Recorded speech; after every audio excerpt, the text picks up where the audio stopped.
As we processed the passing years, we feigned knowledge of the things we had lost. As we walked on the endless fields of grass, the light dropped into our hearts. We thought we knew the meaning of songs, but we no longer remember dancing or energy or the motion of it. You were destroyed without mercy.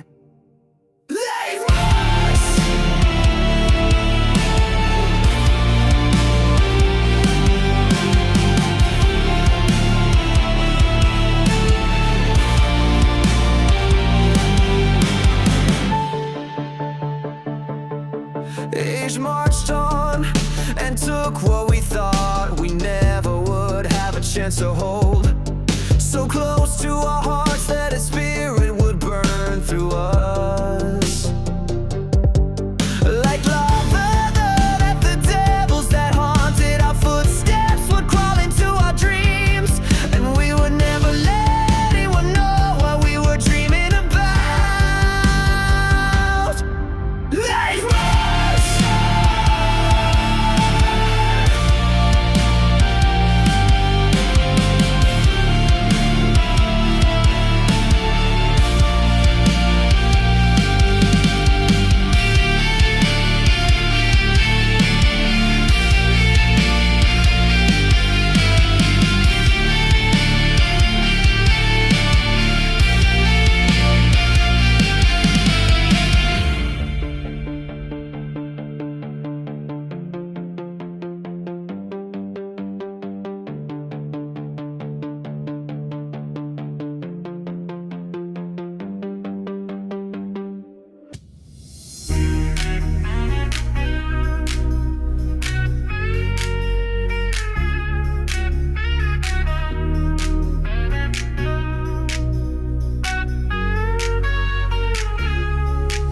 grew inside us, and the wind was howling down the street with a scent that would cover the world, and a voice it had forgotten, and the same voice rose out of the shadows and spoke. And then she appeared, walking silently through the abyss, warm in her hands that had not touched another in a couple of decades. Truth that would draw us together here in love. Serenity walked through the empty streets where the echoes of voices long gone return. In her voice she walked past the empty forest where she dreamed of growing closer to the memory she would never possess.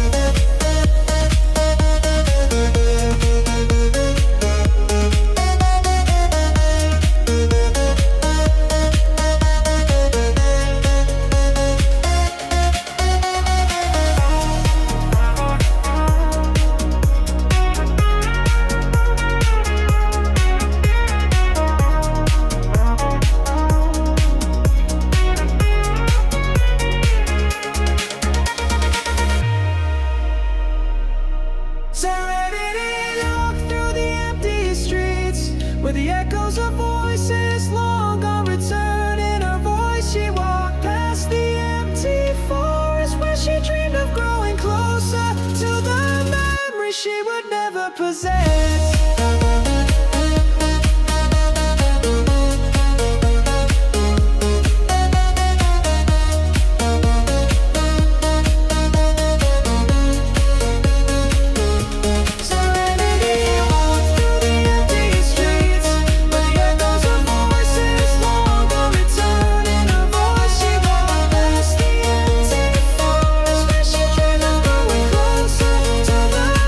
She would never possess.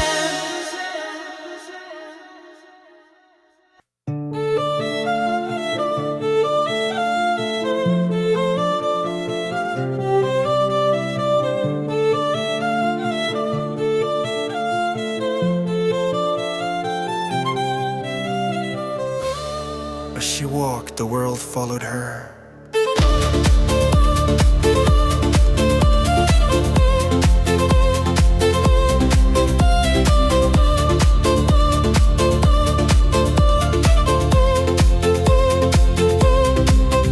As she found herself still unwelcome by a world that had rejected her, a world that she had fallen into, and words had been forgotten, been lost in the uncertain oceans of trepidation. She walked so far, she had almost left the city she had become, bonded with her fears, and they walked beside her. She remembered flashes of light and sharp objects cutting her side open. She remembered the mind is easily open.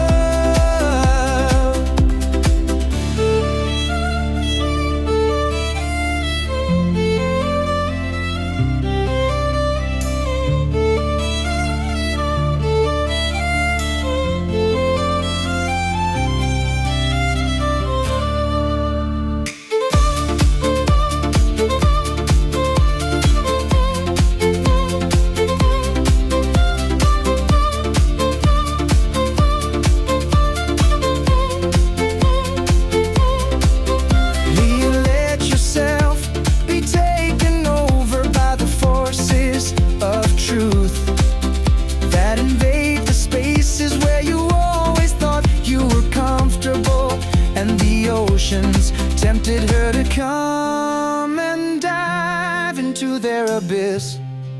She became close friends with those who never met her. She began to live life as if she had never died, and tried to find herself in the empty space between charity and denial, life and desertion, desperation and truth.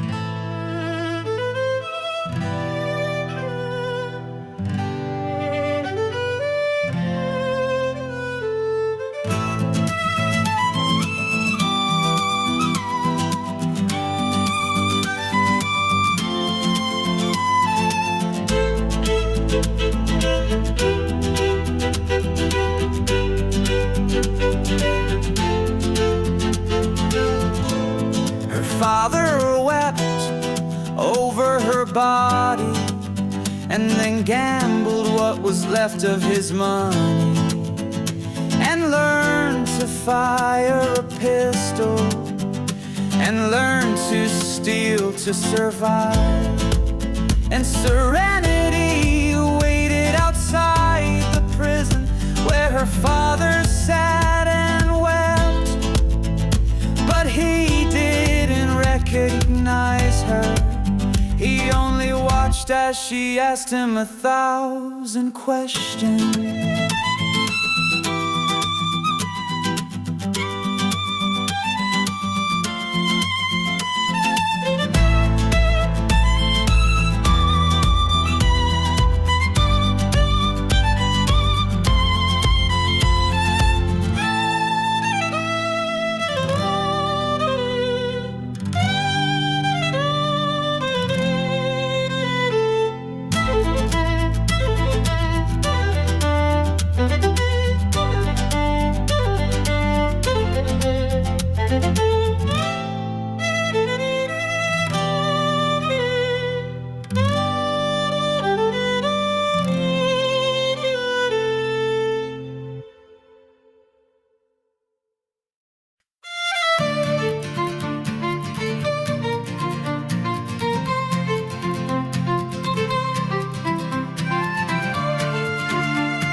then she left the prison and went to her mother's grave and laid a flower on the grave.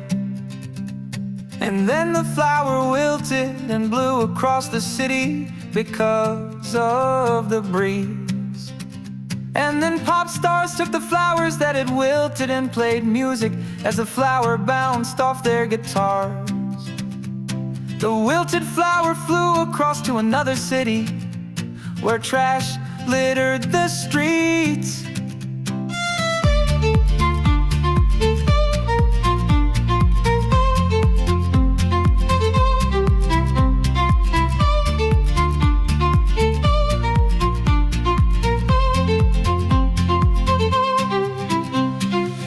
This rose ended up in a trash can, and it was incinerated with the rest of the trash, and burned so much that its chemical makeup was destroyed. And when the chemicals were finally gone, these chemicals flew up into space and reached the moon, where the gods of ancient Greece waited patiently for the last believer to reject them.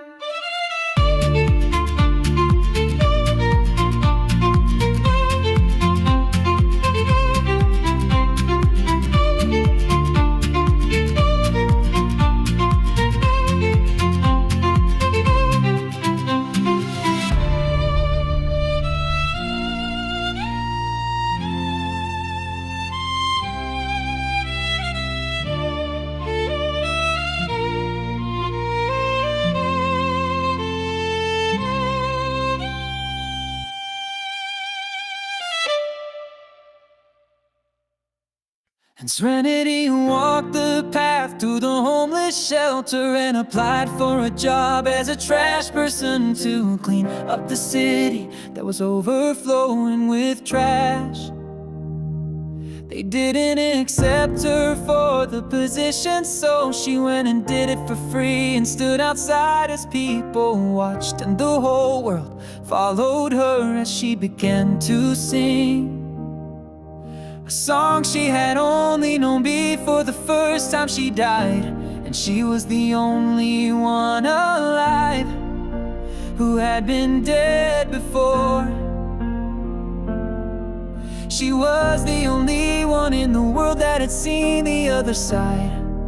Then one day she decided to tell people who she was, and that she was really Serenity, come back to life. But since no one could document where she came from, they sent her to an asylum where she waited for a year or so,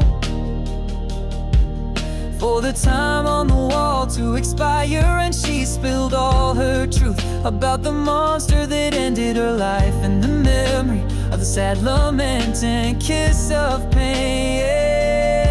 And she thrived in the nights when there was no one moving at the corner of the ward. And she admired the sunlight in the mornings and fell deeply and madly in love with the sunlight.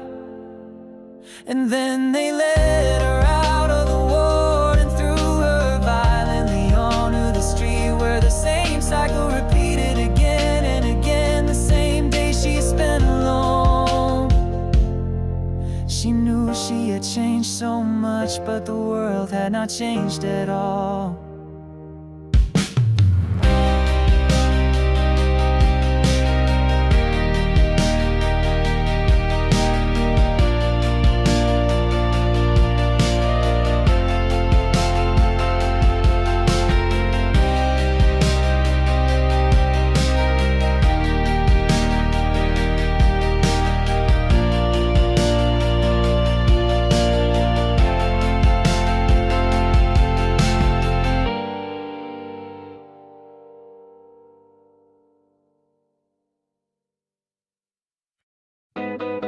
She vanished into the crowd of a million lonely people.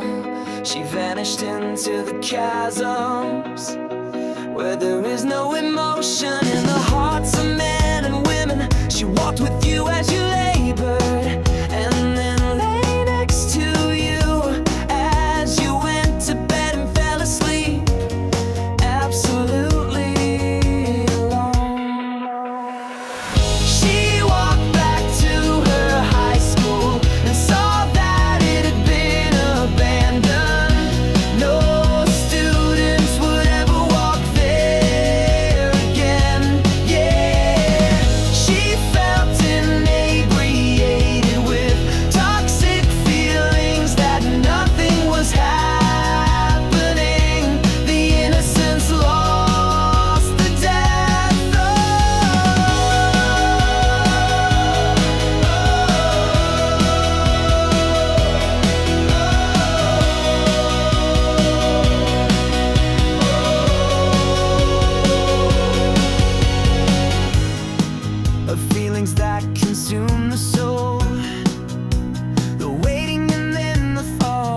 embrace of poetry, tragic embrace of poetry, the tragic embrace of poetry.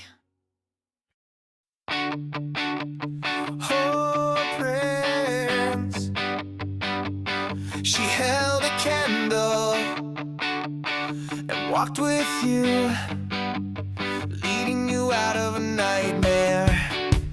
Memory,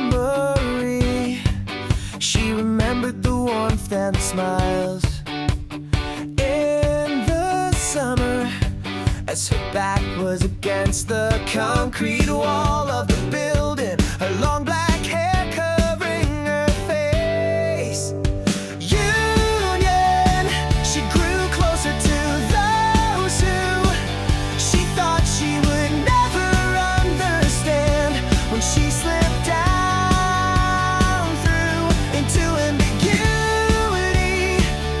You dreamed of things that had no fulfillment and no payoff, but you knew you wanted to become successful at achieving those dreams.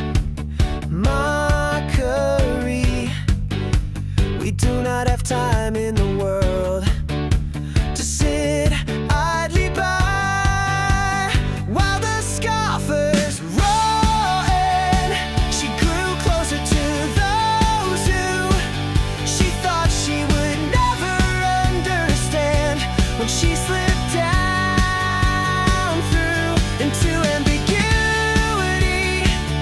You dreamed of things that had no fulfillment and no payoff, but you knew you wanted to become successful at achieving those dreams.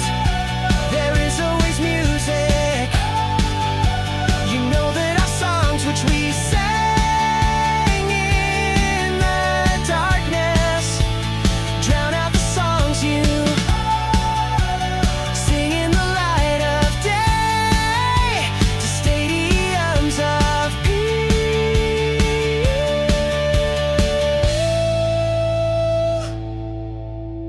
Union, she grew closer to those who she thought she would never understand when she slipped down through into ambiguity.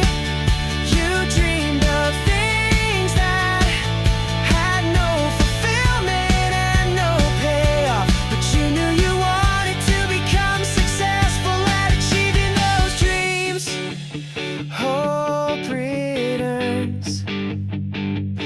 She held a candle and walked with you, leading you out of a nightmare. Resume game. Do you want to know what happens after death? Does the fragility of your mortality quiver at the thought? You're right to tremble. Perhaps it's best that life prepares you for the onslaught. The reprieve which you so desperately sought is the greatest lie ever told. Tune in, tune out. Think of death as a windowless room with a TV screen as the only source of light.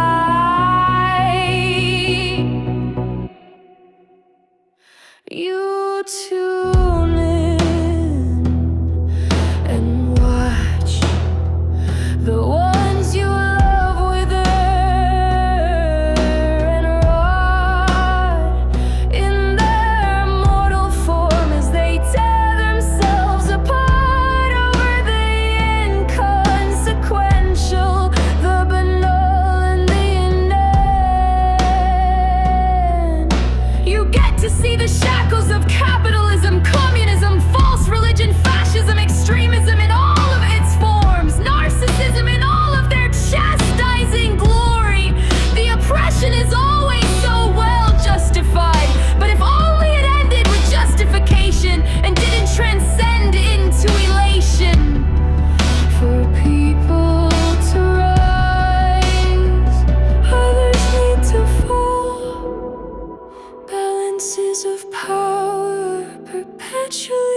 transpose until there's nothing left to lose, and the unlucky get to join me and all love.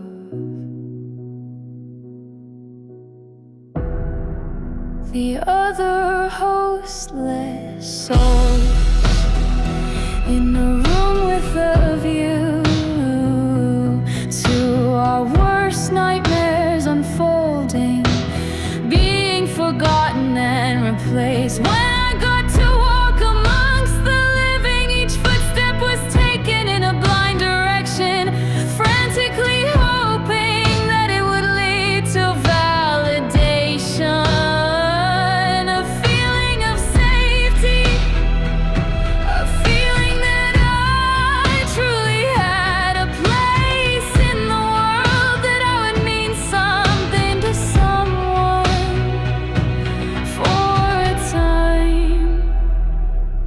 People still return to my poetry, finding comfort in my comfortless words born of nihilism and contempt. But that soon ended. They regarded me as a hero for a time, but it wasn't long until I was only briefly remembered on the day I died, and the day I was born, as though nothing of great consequence happened in between.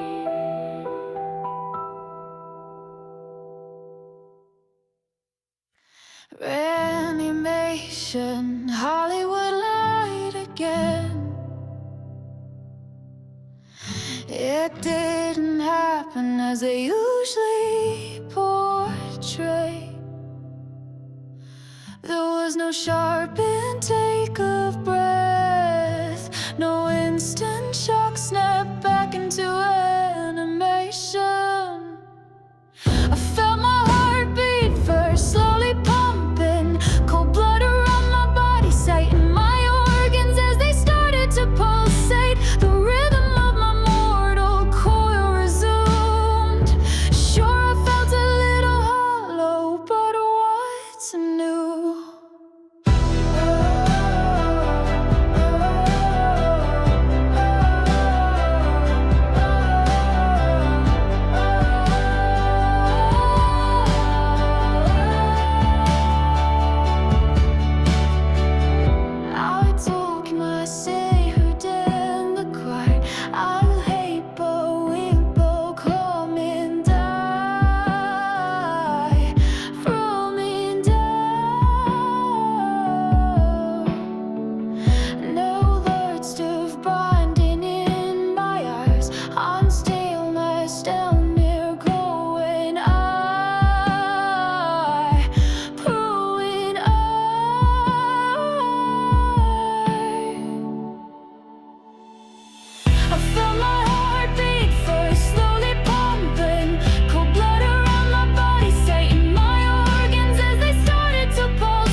Shout out to my killer. In a way, I was grateful that my death wasn't tinged with my own despair. Can anyone really say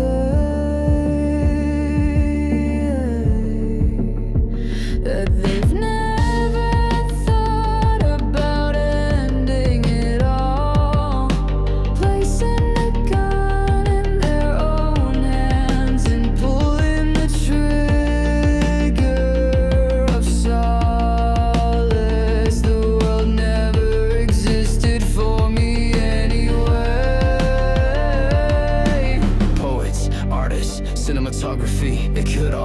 distract me, but it was a constant struggle to feed blips of bliss into my mind. Most people wore masks, but in mine I suffocated. It had no opening for a mouth. I had no words left to speak in the end. Every exchange left me feeling shortchanged. In the end, I was in debt with nothing left to give to me or anyone around me. In my time in stasis, I realize people can be as much of a plague to others as they are the earth.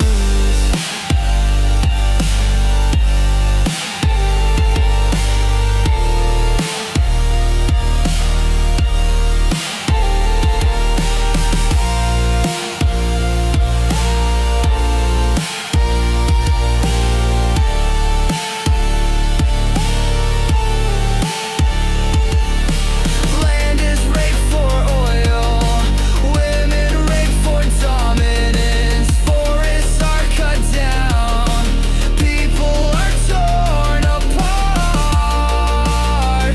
It's the survival of the fittest. I always knew I wouldn't last long. I could never picture myself growing old.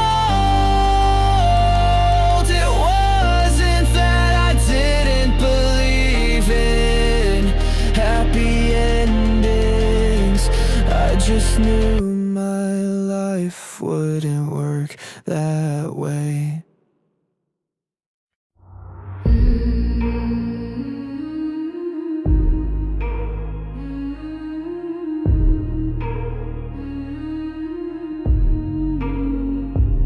A whole new world through my ethereal keyhole to the world I could only see what I knew to be real and live in form. I could revisit people and places, but never see outside of the closed periphery, which I came to believe was everything. Now I've been given the chance to live again, not defined by what I had done before.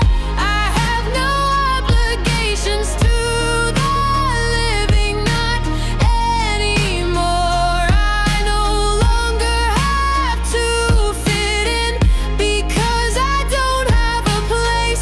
There are no tables with spots reserved for me.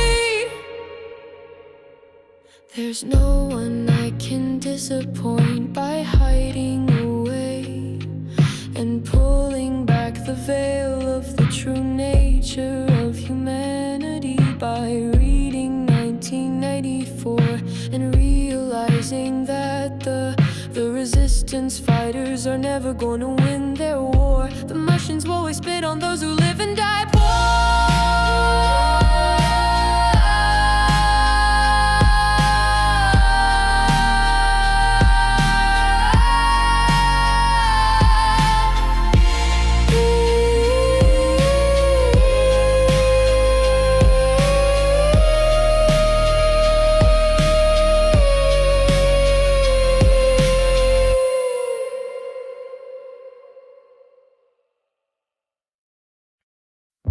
Bubble obliteration. My biggest questions lay outside of my own existence. Now I see it for how odiously small it was. The smallest things always mattered when there were eyes to see. My idiosyncrasy were my clothes and poor taste. Did pity rise up in their throats as they saw me presenting myself into the world awkwardly?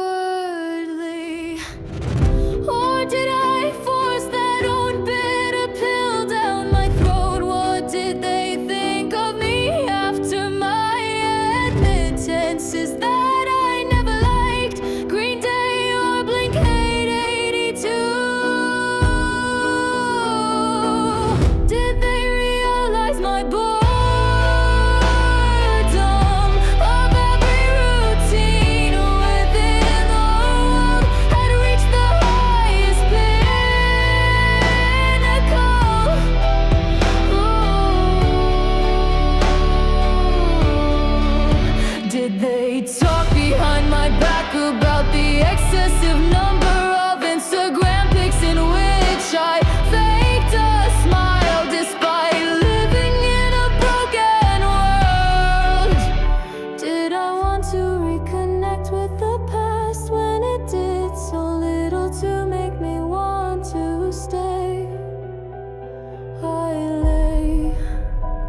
with dampened pillows. So many nights my cheeks started to feel raw, but I could do little to prevent the hate and love which would pour from me. I see no reason to go back there, where humiliation and degradation were rife, and the artillery which abstracted me was the deftest touch I had felt in years. Did they realize my boredom of every routine within the world had reached the highest pinnacle?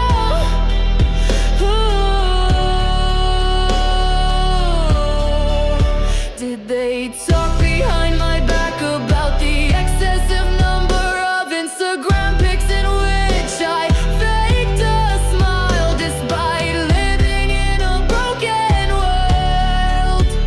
Did I want to reconnect with the past when it did so little to make me want to stay? I lay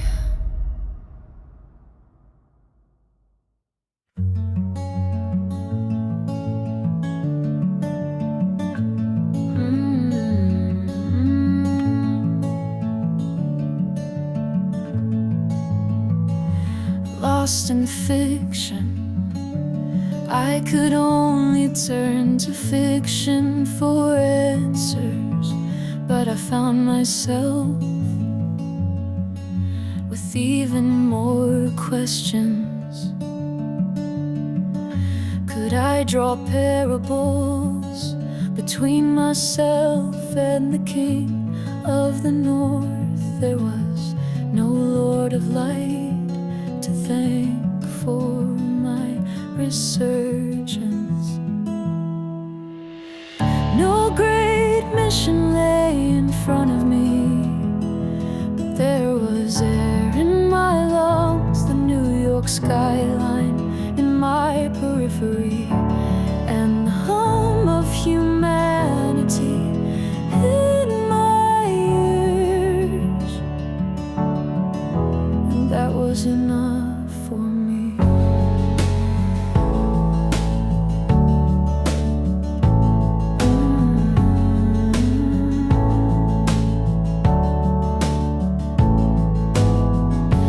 Lost in fiction, I could only turn to fiction for answers, but I found myself with even more questions. Could I draw parables between myself and the king of the north? There was no lord of light to thank for my resurgence. No great mission lay in front of me, but there was air in my lungs, the New York skyline in my periphery, and the hum of humanity in my ears. And that was enough for me. So that I will clean.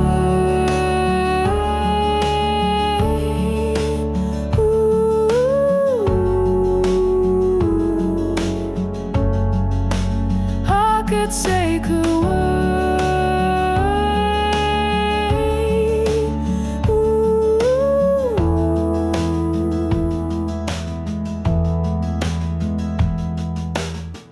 No great mission lay in front of me, but there was air in my lungs, the New York skyline in my periphery, and the hum of humanity in my ears. And that was enough for me.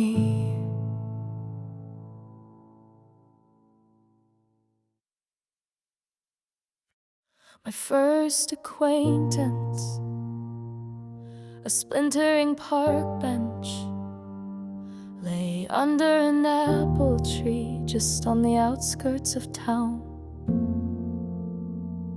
It looked as good a place as any to acclimatize to my freshly renewed mortality. Sunlight was breaking through the city smog. It gently warmed my skin, reminding me just how beautiful it is to feel alive. The smallest sensations, wind breezing through your hair, hearing the innocence of birdsong, feeling grass beneath your feet. I breathe through gratitude for the first time in my life, feeling my lungs swell with actualization, a completeness unburdened with a demand for anything but this perfect moment. A bottle of wine remained from the previous occupant. I started to remember how it felt to drink and to forget. Many bottles had lain beside me, some sweet, some sour, but never more bitter than what already lingered inside of me. Death felt a relief, but now the reprieve I once so desperately sought had been stripped away, and the stage light shined upon me once more. But there are no demands that I don a painted guise and contort my replies so they meet expectation.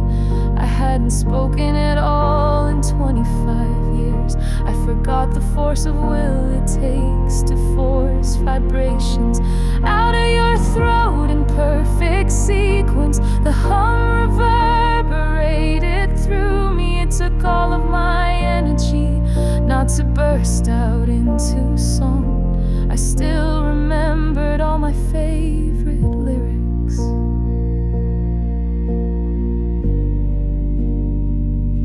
I carried the words of resonance to the afterlife.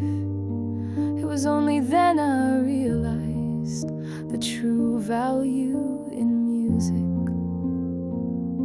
Souls exposed, emotions candidly raw, an invitation to true human experience, a lifeline, a connection that not even death can cut. As I uttered words under my breath, hoping they'd find the right arrangement and wouldn't stumble, I was too distracted to notice the proximity of the children playing soccer on the field just in front of me. I was sure they wouldn't be able to hear me, but I got my first taste of humiliation. The lurching sickness was just as transposing as before.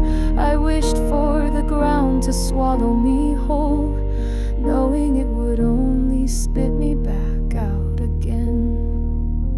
I stood to leave, only to feel a hand on my shoulder. My skin prickled with the heat. I wanted to kiss the stranger, to feel a flood of the same warmth. But I was aware of how out of place I looked, and how out of this world I would be. I was ashen, weary, frantic. He was poised, polished, refined, slicked back blonde hair, perfectly angular, dominant features. There was the sense that for his whole life everything fell into his lap, especially women. But somehow his eyes melted into mine, offering a serendipitous synergy, only for him to ask me the time. I looked at the sky and suggested it to be around midday. I wondered where he needed to be, while hoping he would never leave. But the moment was was as fleeting as any in this world. Frustration and impatience furled across his brow.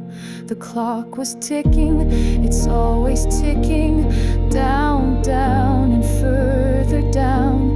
Never higher, time never allows you to transcend. After he took a few paces away from me, he turned on his heel, and as though it was an afterthought, asked for my number, as though the distance permitted him bravery, and rejection was easier to swallow, a stone's throw away. He didn't believe me that I didn't have a phone. I couldn't quite believe it either. For years of my life I stared into that black mirror, urging it to permit me happiness, allowing me to believe that happiness was only in reach. When my phone was, he made his way back towards me, holding a wad of cash and his business card. If you wanna be connected to the real world, find a way to call me. I watched his silhouette disappear into the city in the direction of the skyscrapers, trying to place the emotion coursing through me. But it felt alien. Was it by chance that the kindest exchange of my life came from a stranger when there was no expectation? The years I spent yearning for affection suddenly seemed even more bitter.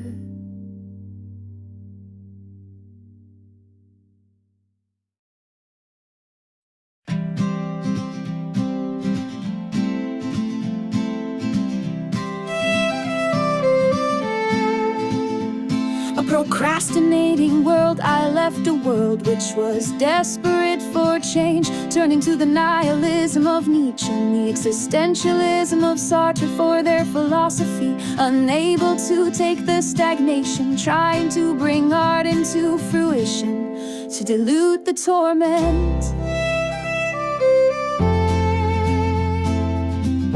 Whoa, oh, oh, oh. While worshipping monochrome portraits, I found handfuls of them to bow to, all the while knowing that they also knew what Wilde said to be true. It is the ugly and the stupid who have it best in this world.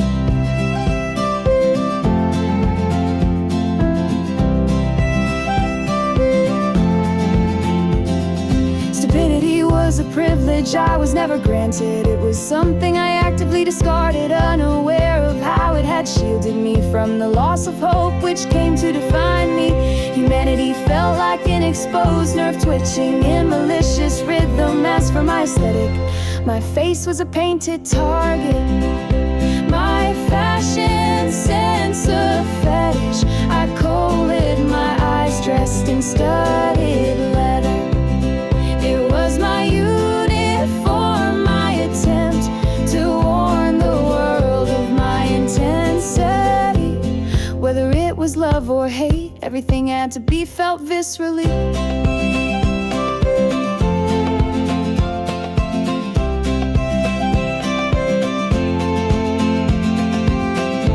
Life had to feel like I was grasping a lemon, squeezing every drop of pleasure and torture, until my muscles knew the same ache which lingered in my heart.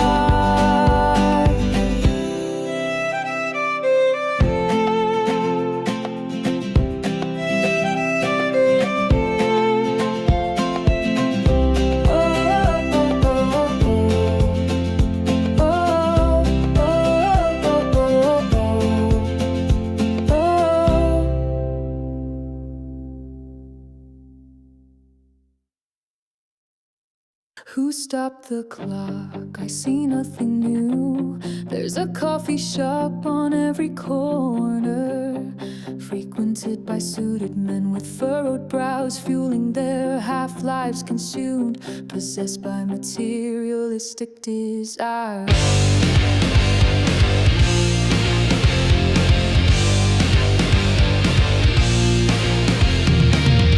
Just as many poor lie in the streets, if not more, tattered clothes, begging for change. They get coins thrown at them. Instead, the gutters still offer a putrid aroma, and garbage bags line the streets. The sounds on the streets are the same. There's a cacophony of frustration. It almost sounds harmonious. I can see the beauty in the chaos now. How bored would we be if the world always went our way? We can't rely on change to be our salvation. The same songs are still played on the radio. The Beatles blow away, they're all still here, reminding me that it was like I never felt. I let the melodies resonate, the choruses catch the rhythm, arrest my own pulses. But it may as well have been to birdsong or sirens on their way to tend to tragedy. The concordance which used to speak to my soul just wasn't the same. I stopped asking for something from the music. Instead, I simply allowed to it for what it was. How bored would we be if the world always went our way? We can't rely on change to be our salvation. The same songs are still played on the radio. The Beatles blow away, they're all still here. I was no longer looking to be saved. My mind is one with the world again. But I was under no illusion. My soul is owned, bargain butchered. That was the compromise which saw my return. I was merely a pawn in a bigger game. I never saw the dice being rolled, but I had to navigate the snakes and ladders all the same.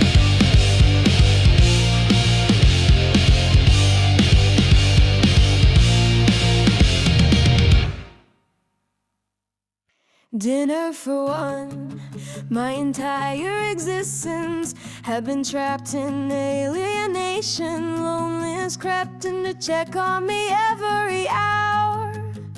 It was my most reliable visitor. It was always on time to ensure that I remembered the crushing weight of my failure. In love, not just romantic love, to which we're all so transfixed. What I really envied was for someone to love me without wanting to fuck me, without wanting some salacious payoff. I never made any admission. I only felt the shame of my burden on the world. I pleaded night after night to feel complete, only to lay down and ennui laid in defeat, hoping to feel someone who would relish in the task of wiping the tears away from my cheek before uttering words which granted resolve and affirmed what the quotes said to be true. It's okay not to be okay, but they only ever existed on the screen, and that person never came. I never even knew their name, but I came to the love that stranger like it was my closest confidant. They knew it all. My construction operated phantasm was malleable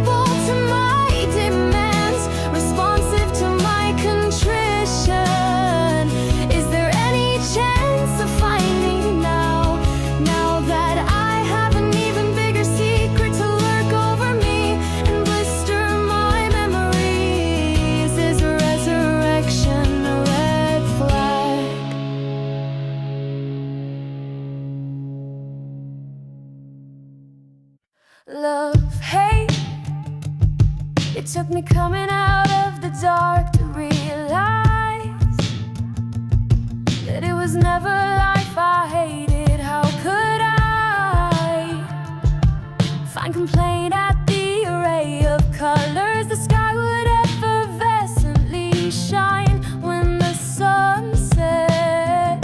How could I hate those fractures of serendipity which always let me know greater forces were at work? How could I forget the rush of adrenaline? Reading Plath, Dylan, and Thomas. No, it was never life that I hated. It was people and their commodified exchanges where anything could be currency. Empathy, love, support, acclaim, comfort, everything is for sale. Yet there's no value left in the world, at least there never was for me. I felt the boot prints from those who would walk all over me, leaving the demand to smile and braille on my skin, because self-pity was a grotesque sin. Indulgence was frowned upon, no matter how far down you've been driven into the ground. Greater forces were at work. How could I forget the rush of adrenaline? Reading Plath, Dylan, and Thomas. No, it was never life that I hated. It was people and their commodified exchanges where anything could be currency. Indulgence was frowned upon, no matter how far down you've been driven into the ground. Greater forces were at work. How could I forget the rush of adrenaline? Reading Plath, Dylan, and Thomas. No, it was never life that I hated. It was people and their commodified exchanges where anything could be currency. How far did you go? 25 years later, I knew just where to find her.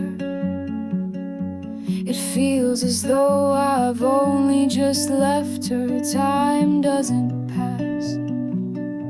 When time doesn't exist, mortality is a flame which death puts out. I'm unsure of why I sought her out, but I remember the way she always used to see me, as if she was seeing a kaleidoscope of color.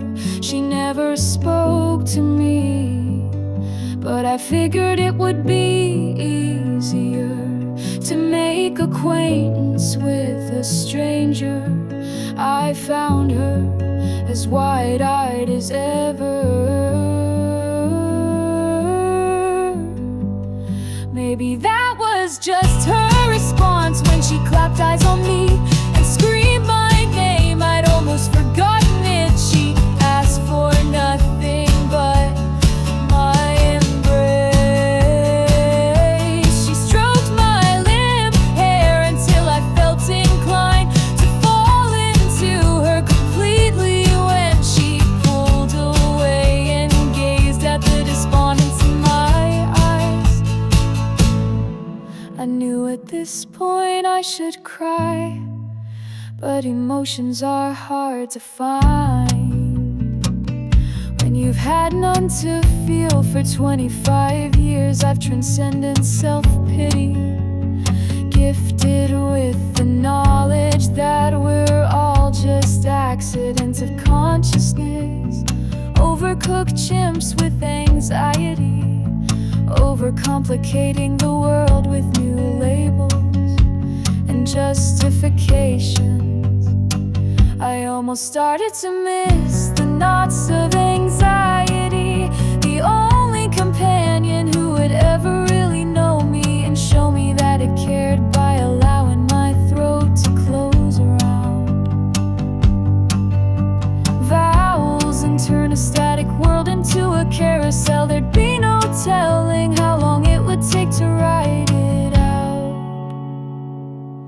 But here I am in her living room, green tea in hand,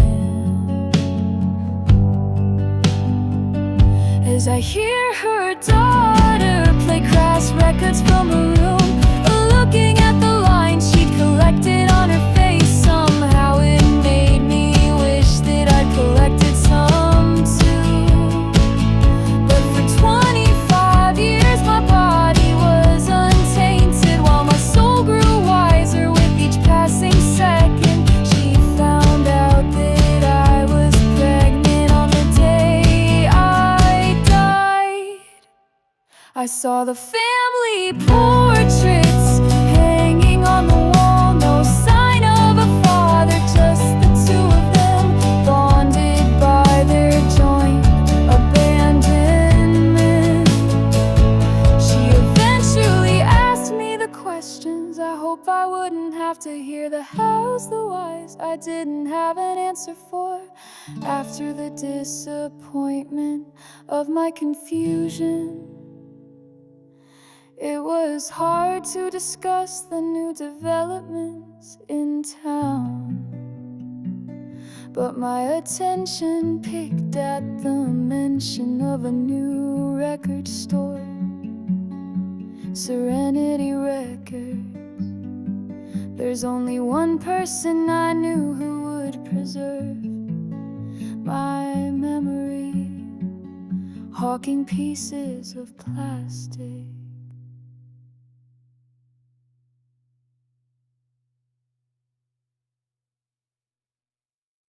A cry for war is a cry for death. Restlessness became a constant twitch, forcing me from place to place with every new destination. I felt the disappointment through lack of epiphany that this is exactly where I need to be.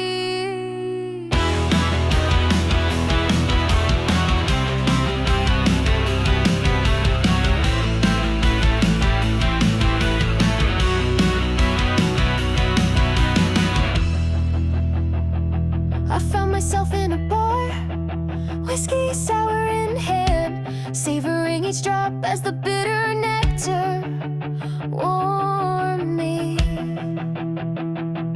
In the corner, the TV screen screeched the fear, the same fear that's been played on repeat for centuries. The handfuls of people did their best to ignore it. After all, they came here to forget. But who could ever forget the face of the politicians who pulled the strings so tightly? It was almost like having a noose around your neck. News headlines flashed across the screen, our enemies ready to strike. Emergency summit meeting to discuss the possibility of a nuclear fallout. Get out of the city while you still can.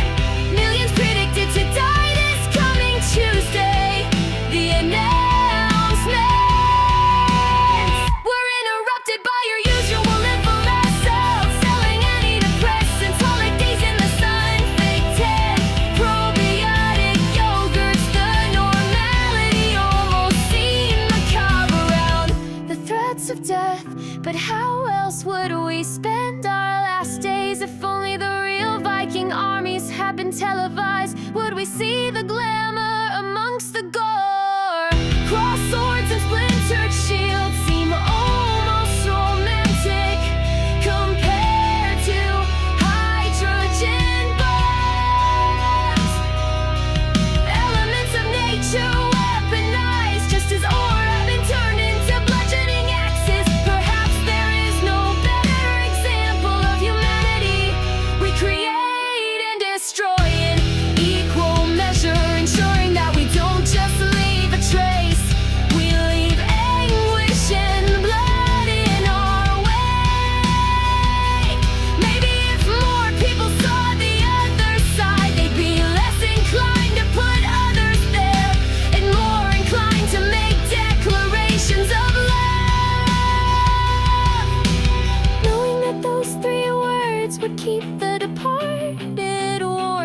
when you don't even get to feel the temperature. Everything you take for granted is another thing you will miss when the lights go out.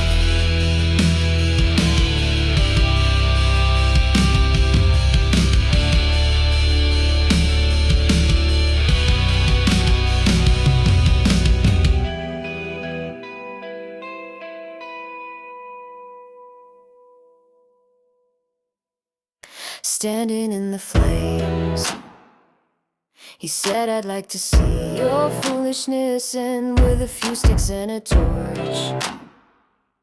I didn't walk away this time. I strode amongst them, batting their convert or burn placards from my face as they foamed with falsified virtue.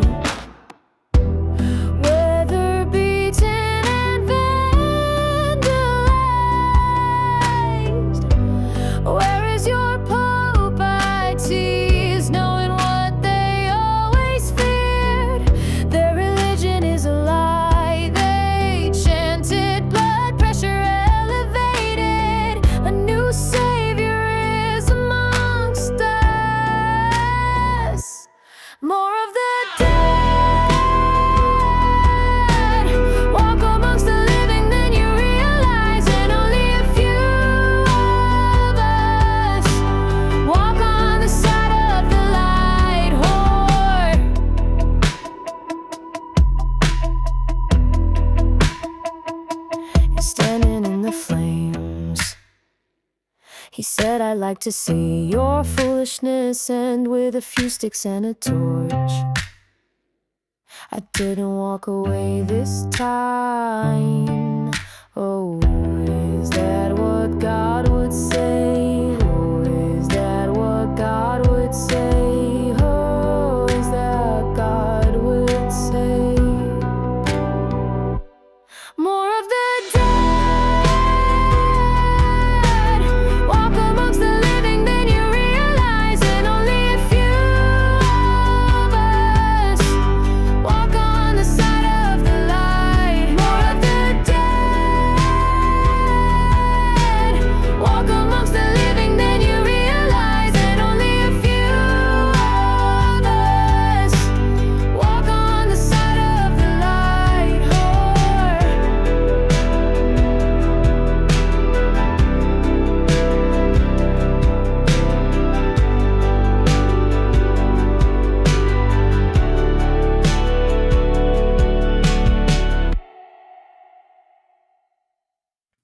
flashback, I dug my nails into my skin, hoping to feel anything outside of my mind. With blood drawn and skin subtly lacerated, I felt put together. I felt no reason to be afflicted by the weather and its desire for me to be happy. As the sun shone with a mocking gaze, the blades of grass became tendrils of torment. Love songs on the radio reminded me how shallow desire could be, but it was a constant reminder that the world didn't have to be so cruel. I tapped my pen to the melody, hoping words would fall from me, but all I felt was the static of isolation coursing through me. How could I be a poet if I never wrapped my soul around another's? I tried painting what reminded me of the unequivocal truth, telling myself that one day someone would want to take my hand and lead it through the rain. There'd be cyclones of passion kicking up lust as it furls its angry teeth around us. Perhaps I'd watched High Fidelity one too many times, dreaming of a weary soul who I had the power to complete, but all I see are the caveats. Red flags instead of red roses. Not that I'm the romantic type, but for the most part I have no control in the direction in which my mind flows. No dam could stop it. I feel the emotions swell over the embankments.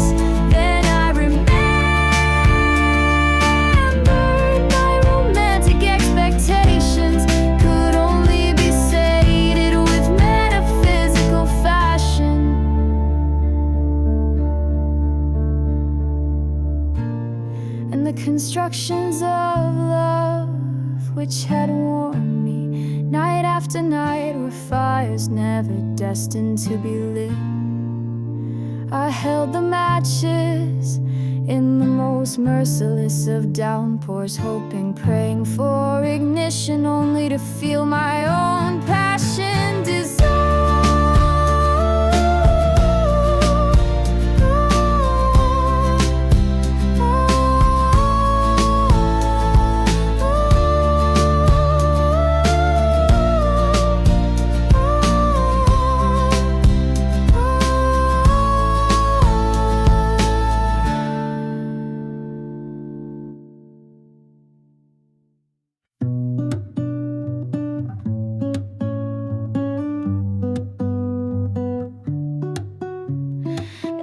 Scene, my death came back to me before the rest of my life. I remembered how the impact of each bullet, even though the scars had somehow been erased. The sweet rip of bliss tore through my skull, the skull that I had loved and known. But as the blood poured, I couldn't help but feel I'd like to spend a little more time within it. Listen to my favorite record just one more time, look at his photograph. Just one more time, feel the waves break over my feet. Just one more time, experience the rush of adrenaline as I finish a poem. Just one more time, have an orgasm. Just one more time, drink a beer. Just one more time.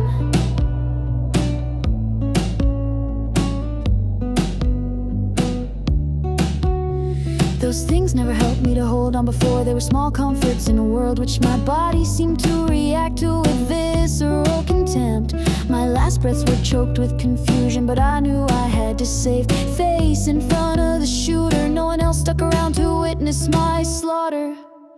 There was no inch of remorse on his face once the bullets left me perforated. I thought I'd seen anger before, but his face contorted before my eyes in a way which made me believe that demons existed. I figured I would find out pretty soon. That's when my thoughts turned to you and the words I would choke out if blood wasn't pouring from between the lips you left unkissed. If my diary could see me, it would think me a hypocrite.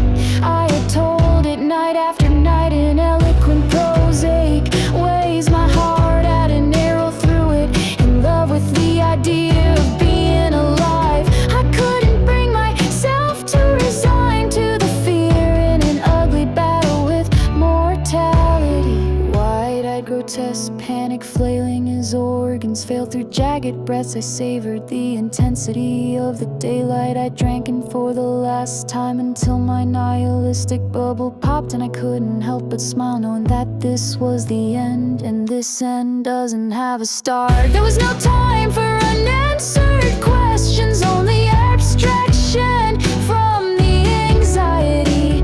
My lips curled in the way I thought my toes would between the bed sheets. Belonging to the man I loved, red was always my color.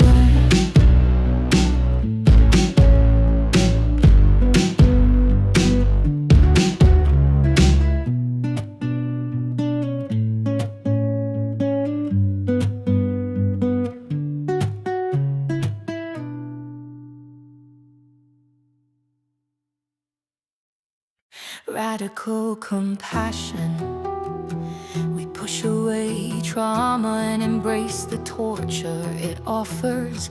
There's a humility in caressing your scars and confronting the proverbial blade, one which many aren't strong enough to swallow. It was my greatest regret through my time in stasis, allowing someone else to be the architect of my mind, chiseling shame and lament into me. I imagined his eyes when he saw me, a sublime cocktail of terror and guilt.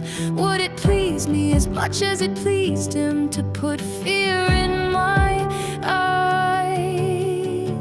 Will I drink drink in the agony and intoxicate myself with a great thirst. Arriving at the door of his family home, I knocked as my fist pounded the wood. My mind flooded with regret. Why am I not holding a blade? Why did I come here underprepared? My fingernails dug into my palm as I listened to fumbling in the hallway.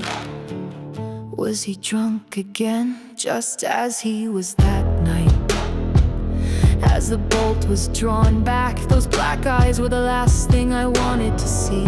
But they weren't there, only clouded blue orbs stared past me way into the yard. But my voice spoiled the surprise. Serenity, is that you?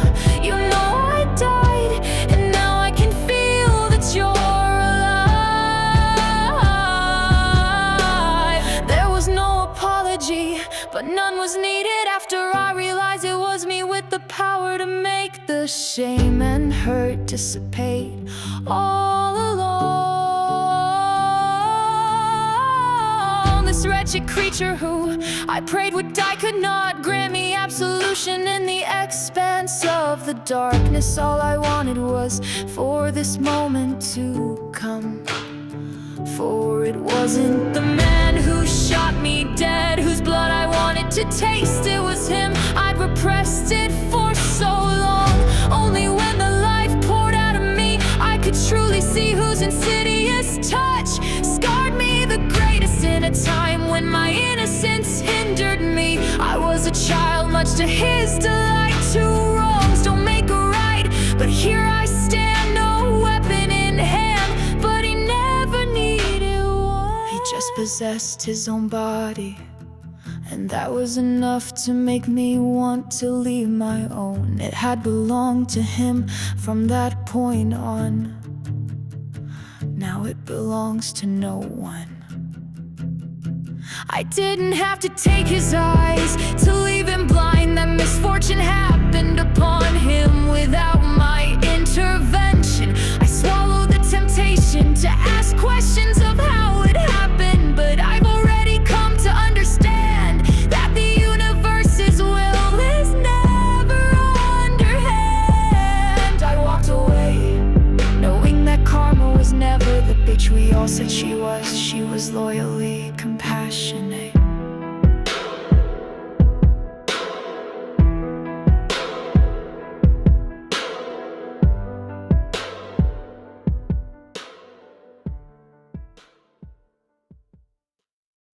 Clock hands, I found myself outside Grand Central Station, watching swathes of people scurry along under the pretense that they are above.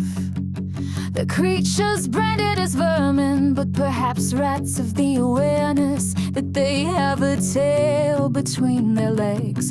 Maybe rats are above the grandiosity. Suicidal place for mediocrity. Maybe they have no awareness of the construct of time, a clockwork system which commands obedience. Sundials are glasses, iPhones, they all remind you that time is running out. People live as though the clock hands won't break. The mechanics won't fail. What happens if you're like me? And you have to face the consequence of your being unemptied as you fall to the floor. My torn out diary pages lay there scribing through my hysteria. My pen lay against the page, so hard. The paper started to tear through the weight of my ink drip and blunted sword. Perhaps it's true what they say, it is mightier, but using it as my only means of resolution weaken me. I could never be the girl to instigate confrontation. Instead I shy away, find less reasons to make people want to leave. But in the end I always stood alone. Then Donna Wax was there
Did they have new compassion once they heard of my death? I think of the floods of crocodile tears shed in my name, the lies made up. Now I wasn't around to contest them. Or did they talk of my self-destruction?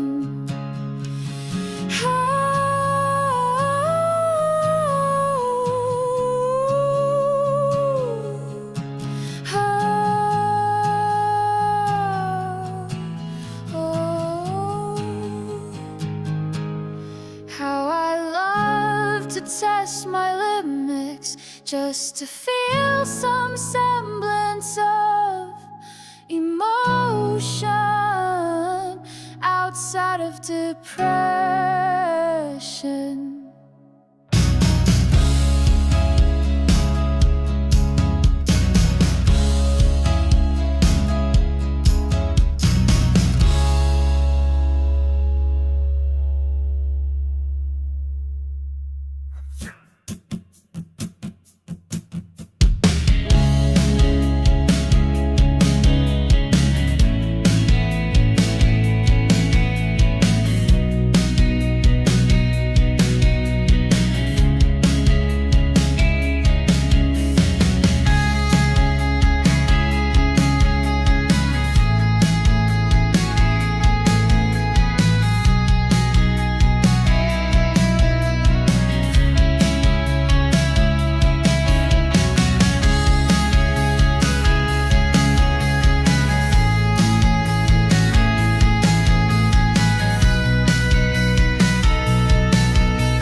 An explanation.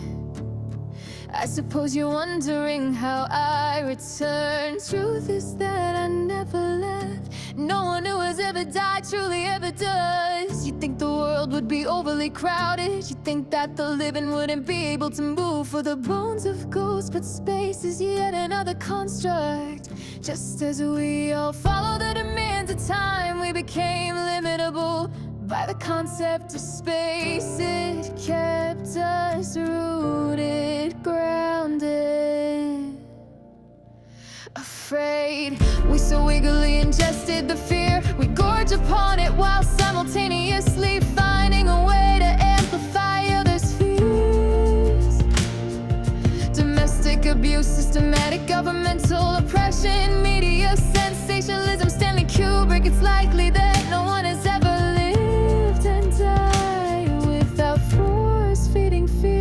in exchange for power, a validation of significance in a world defined by inconsequence. We're all so eager to make our marks, but so few of us truly do. Shakespeare, Mozart, Einstein, one day their names will also inevitably fade. People constantly talk about keeping memories alive, but what if memories never truly die? People are always too afraid to believe that the afterlife is beyond their comprehension. A ceased existence, heaven and hell, reincarnation. Everyone is always so sure in what they believe, so assured that there's nothing left to understand. We may be able to get to the moon, but in reality we're like ants trying to understand an iPhone. The afterlife is closer than you think. The veil between the living and the dead is paper thin. Think of it as the difference between turning a light on and off. There's a serenity in the dark.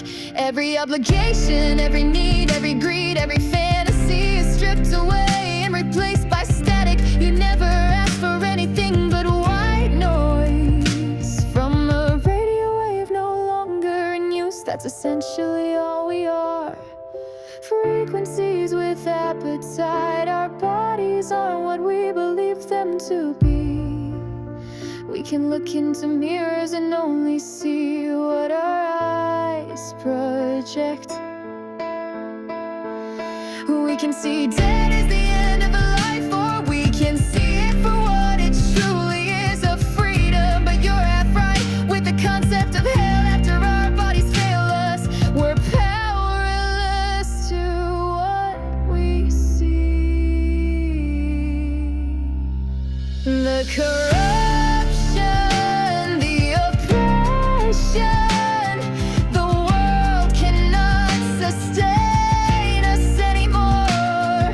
War doesn't just impact the living, but also the dead. We're forced to watch or see nothing at all. How long can you sit in a darkened room before your sanity starts to fray? So why am I here? Call it a martyr's privilege. Penance was granted, and for the first time I'm valuable, left alive. Encanted. Someone once told me that we can reinvent ourselves every day. When we wake up, we choose what kind of person we're going to be. But as incantations of our own truth, we see that there's everything to lose in shame. A sea of possibility rarely tempts us away from the shallow pool of familiarity, where we know our feet will always touch the ground and our heads will always be above water. So we adopt our most likable personas and parade them with the hope of gaining personability points, then wonder why we feel so disjointed. Would he welcome me back if I showed them the true face of resurrection? Or will 25 years have erased every trace of affection? Would he protest to me knowing more than he does? He always liked the intellectual superiority, which placed him in the power seat. Questions shot through my mind like poison darts, permitting me to wonder if there was something in the air which bound my lungs until they were too compressed to function in natural rhythm. Part of me felt a burden, but not after I saw his face. I knew exactly where he'd be. To him, I'm a memory, but to me, he's the one I followed fondly. In my absence, I saw pain privately mourn for me. He always told me he was incapable of feeling emotion. I never believed him. Visceral stabbing torture tore through him. I could always see it in his eyes. On his darker days, his eyes would follow suit. There was no light to be found in them, just a dark, inviting depth which made you want to find a way to illuminate them. I knew deep down that our misery was the same, but back then I was foolish enough to believe that anyone was capable of offering a resolve. In my years without a pulse, in my years of phantasm paralysis, it finally sank in. Abstraction is simply a distraction. Comfort has to come from within. Going on vacation may as well be shooting up heroin. We're all looking for an escape. We're all looking for ways to dilute the rage. Once the facade has been torn off and the nature of true humanity has been exposed, still I wanted to offer my own shoulder to cry on, perhaps for my own pleasure. I'd always relished in comforting others for personal gratification. In the end, I gave my life for it. Ultimately, I knew the people who surrounded me as shots were fired had a better chance of happiness. It's been a while since I've seen him cry. He'd pulled himself out of the dark without my hand. Part of me wished that seeing my face would allow the ketchup bottle to burst, so I have a reason to hold him, pushing all rationality aside. Part of me resented myself for wanting my life to be validated by tears. I recounted the final poem ever written for him.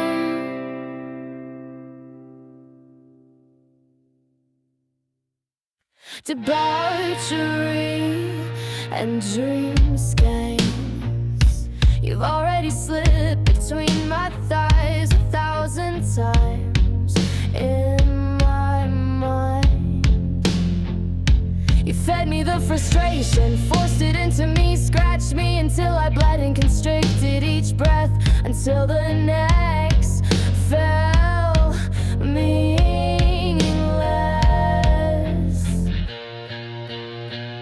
You let me carve my name between the synapses of your intellect. You let them snap for and relay the neural edge as we both felt the sanctity of my subjugation.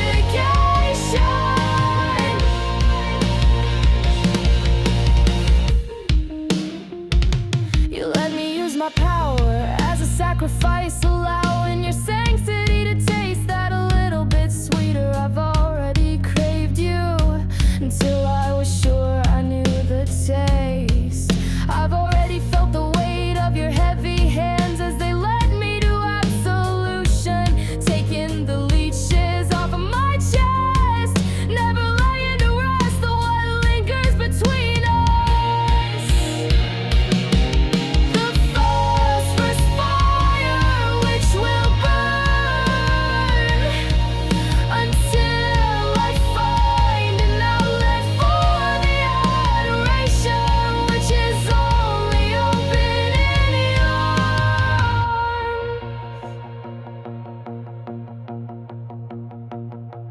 I'd repress the urge to send it to him countless times, knowing the rejection which would follow would leave me feeling more ashamed than ever. I'd surrendered my heart to someone who always thought they could do better.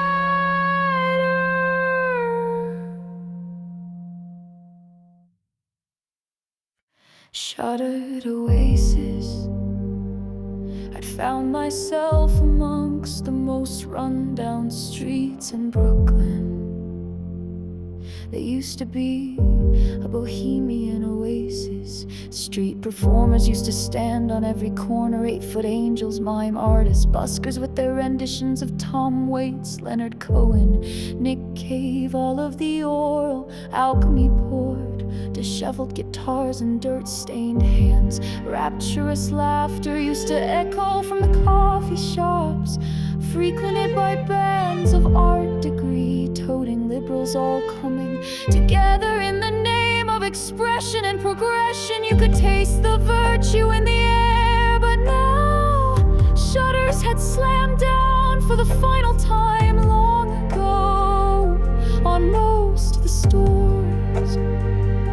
Lone figures sculpted along the dimly lit streets. Propaganda was plastered on every surface. Burnt out stores were now hateful message boards, spreading the angst that there was no other outlet. The two shops on the expansively gray street remained open, a record store and a liquor store, everything you could possibly need to numb the torment. I had no desire to ingest the bitterly numb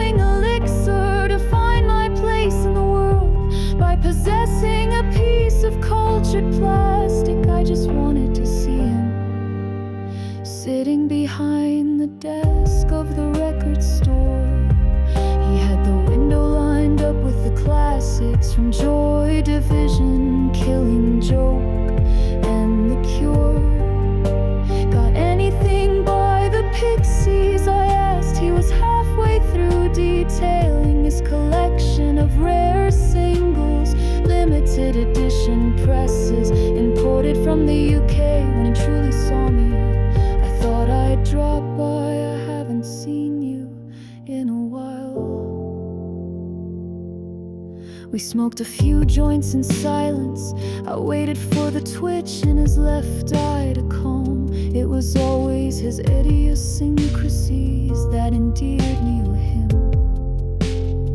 Little charisma to speak of, but he was a frenzy of complexity which tore me away from the monotony of what it was to be human. I must have looked a child to him now. He was in his 40s with a hairline which slightly receded and a stomach which protruded more than it used to. His eyes seemed duller, they had lost their hunger, lost their fight. Pity dared to swell in my chest. I swallowed it down in the refusal to let time pour sorrow over this moment. I may have been resurrected for 5 days before I got the nerve to speak to him, but it was precisely the moment where he told me that he loved me. I truly felt alive. If only he didn't follow up with the words. Back then when we were kids, I guess Morrissey was wrong. All lights do go out. Across his face was a more pressing concern than my manifestation in his world. His hands trembled, his eyes appeared sore. Even though he'd sat for hours without a single tear falling, I think this is the end. Serenity, he muttered with the whiskey glass pressed to his still to this day delicate lips. It was almost like nothing had changed, but the degree of certainty that the Armageddon we'd been waiting for was finally on our doorstep. It didn't matter who opened the door, we all had to accept the call from terror.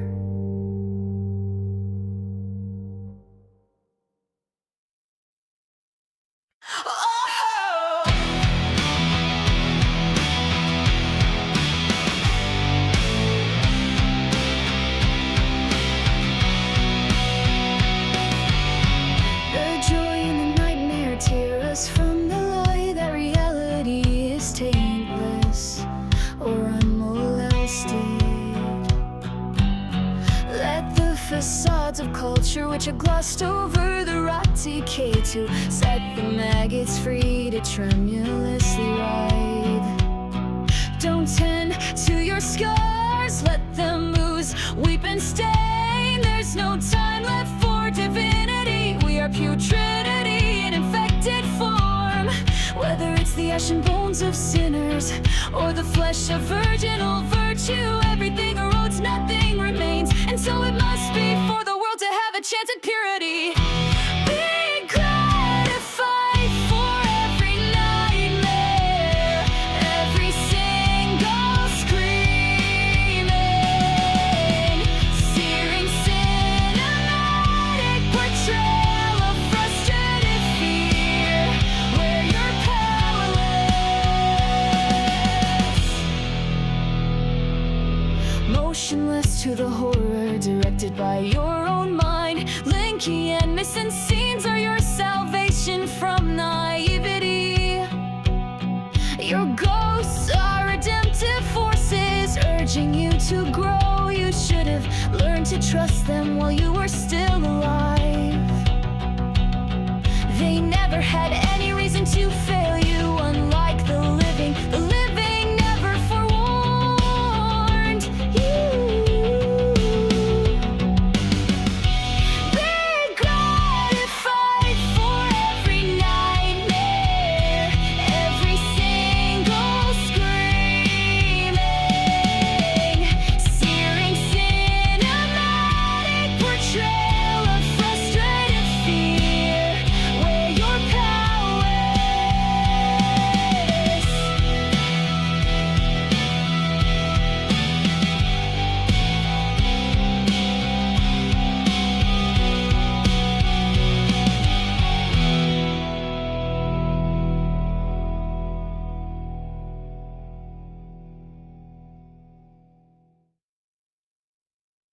The oncoming paralytic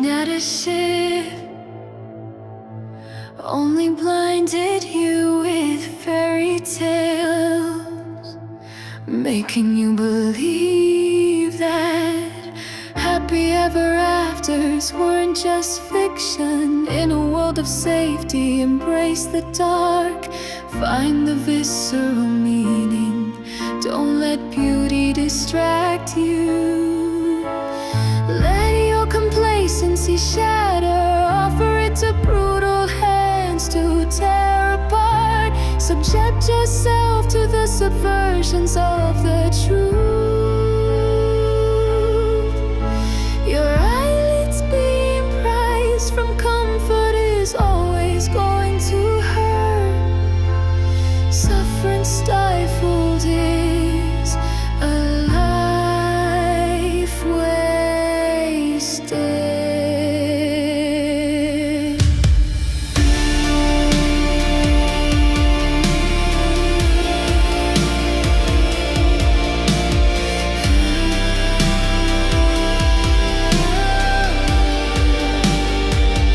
Kick through paralysis, make love to toxic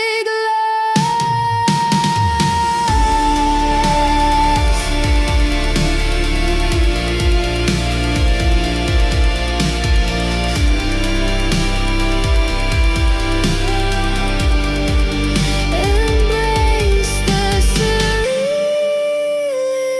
surrealist wisdom.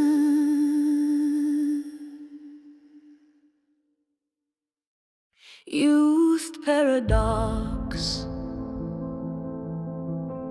My body hasn't aged today, but there's an ache in my bones, a dull anguish which I never experienced in my youth.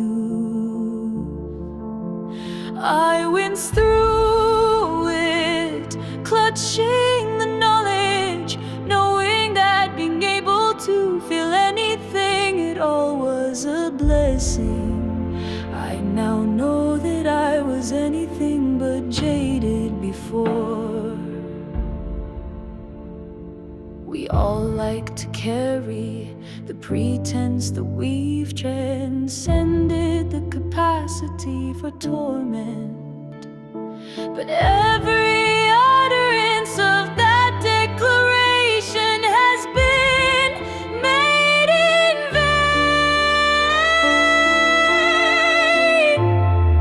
Weariness has an invisible weight which makes each step heavier.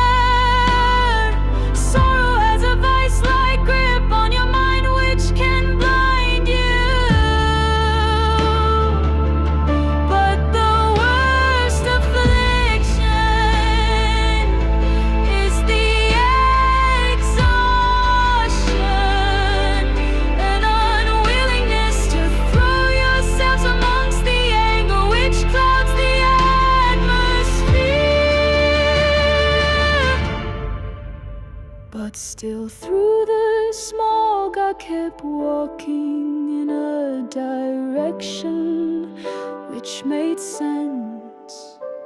His business card was still in my pocket. I wondered if my path would take me back to him, but it never did. I got on a bus out of New York, hopped on the first Greyhound bus to Washington, using the money he gave me for a phone. Maybe I did it because deep down I knew where I had to go. Or maybe I'd just seen too many films depicting the very same beat authors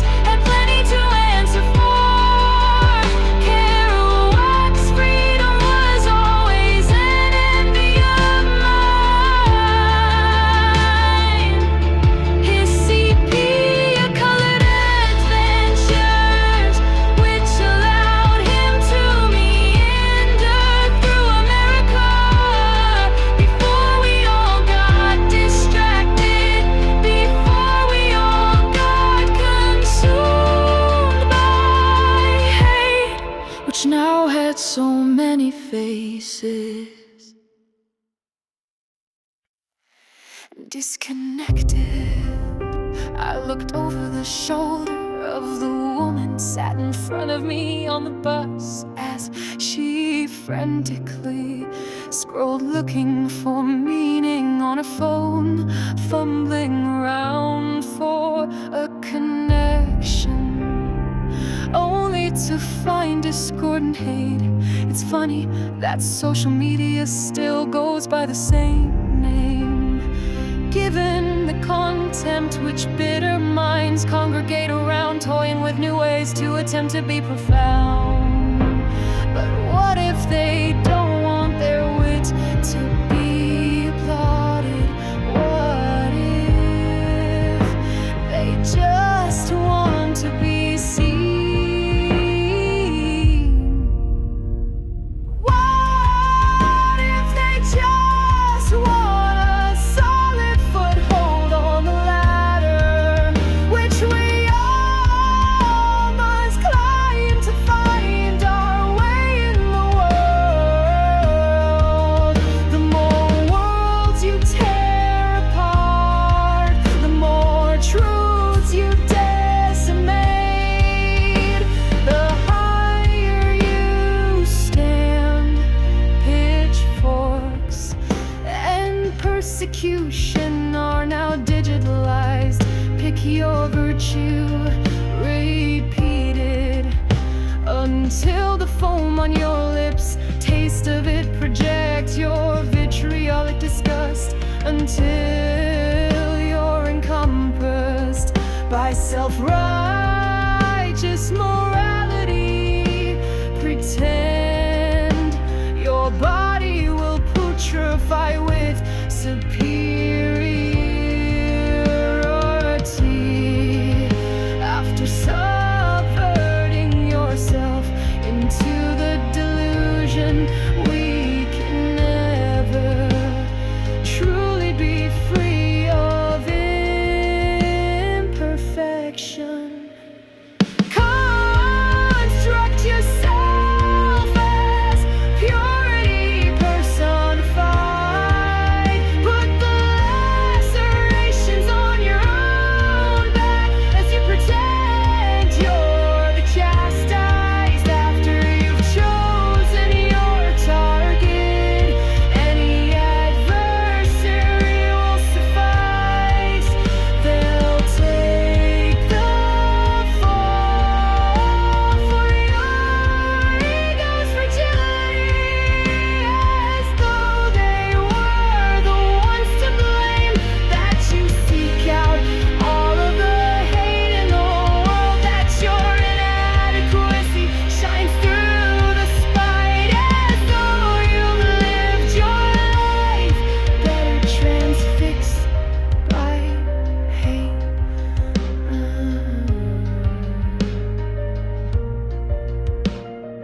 Grasp subjective disgust until your pulse knows to quicken. You'll remember every word you said once your body fails. Which words do you want to accompany you in the dark?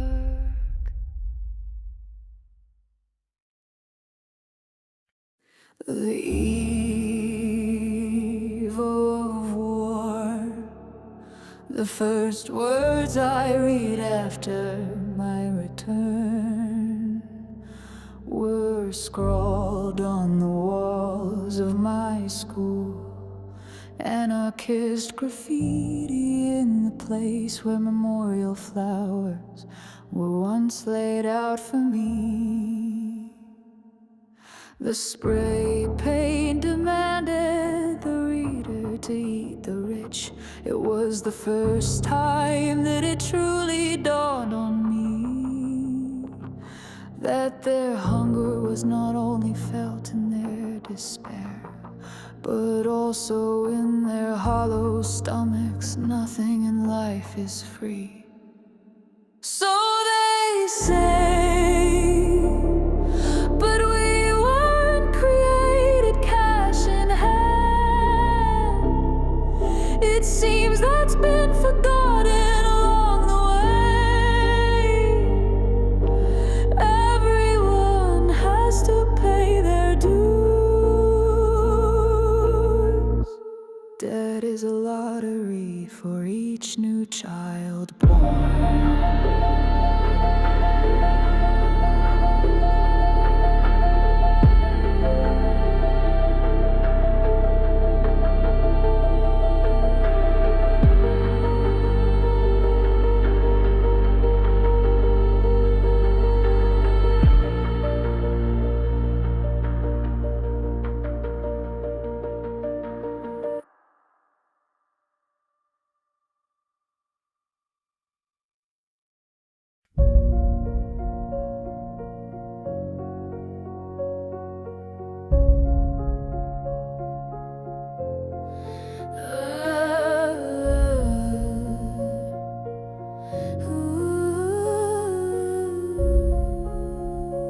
School was empty, half boarded up. Parents had started to refuse to send the children there. For the last decade, I wasn't the last to die in the hallways, the classrooms, the courtyard outside. Even blood had been shed in the bathrooms as girls applied their lip gloss and combed their hair. Frustrated boys locked on to their targets. All they wanted was to be between their legs without having to treat them with a shred of respect. How could the world be so cruel to them? How many lives had the lock gate saved? How many more simply died on the streets instead without ever having to learn trigonometry or biology? I suppose it's no use to any of us now. Our intellect is ultimately a hindrance. It permitted us to see the true odious nature of those born into the privilege of handing out oppression, force-feeding degradation into the mouths that cried for progress. But true actualization teaches us that we cast the villains. There are always going to be those willing to play those roles. No amount of insight could change the world now. Too many buttons have been pushed. The war begun years ago. Our time was always running out, but still houses were sold and overtime hours were clocked in. People slammed the soles of their feet onto treadmills and did their admin only. Now had a new war been brought to America in a way the time felt right. We dropped so many bombs, yet known so little of the devastation. We could watch the fireworks on TV, but even then the macabre horror of war failed to resonate. It didn't matter how intellectual, academic, or empathetic we were. No one could truly know how it feels to watch bodies of your neighbors drop to the floor, to see blood running into the gutters, to catch the smell of death in your nostrils. The rest of the world gave us a warning. The president didn't respond to threats well. She rolled out the welcome mat for the carnage, which would rain down on all the ordinary people. She never cared for them anyway. For years the rich have been able to retreat to bunkers, fill with champagne and socialite hooker to fuck, while the rest of the world deals with the fallout. Ordinary people have just been side characters in the events which shape the world, contorting it beyond natural function. News anchors informed us that there was no question if the bombs were coming or not. The question was, where would they land? Was it finally time for the nuclear war we've anticipated ever since there were big red buttons to press? They say all good things must come to an end, but what about the bad? What about the constant fear, oppression, and hate? Will that end too, all by the grace of a nuclear explosion? I shouldn't have hope for it, knowing that death is no reprieve, just an endless expanse of unsated consciousness that has no motivation, because it has no capacity for action. But on the eve of war I smiled, perhaps with the same appetite for destruction which Metallica drummed into me, a tribal drumbeat calling the apocalypse. An existentialist offered to the world, I used to want to write for you, make the agony fade and make perspective shift, so they never have to be clouded by the same ennui as mine.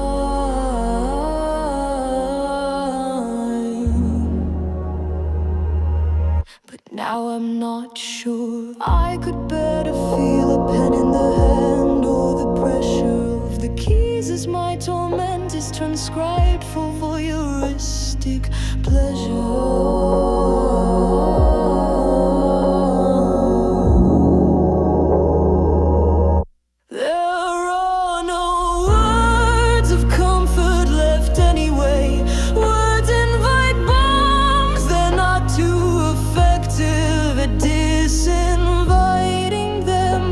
Preachers and pundits, maybe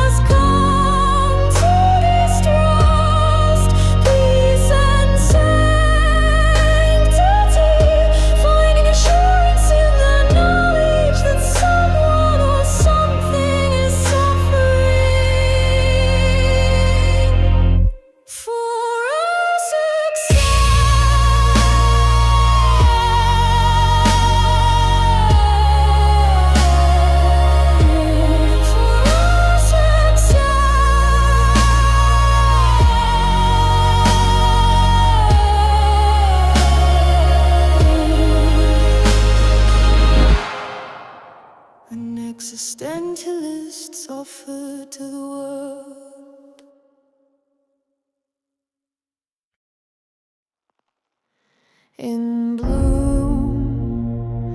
I've lost count of the time I've romanticized the vision of mushroom clouds blossoming in the sky, erasing humanity. Imagine the bliss of the searing heat, hitting me with the affirmation that sufferance would end, not just for me, but for the world itself.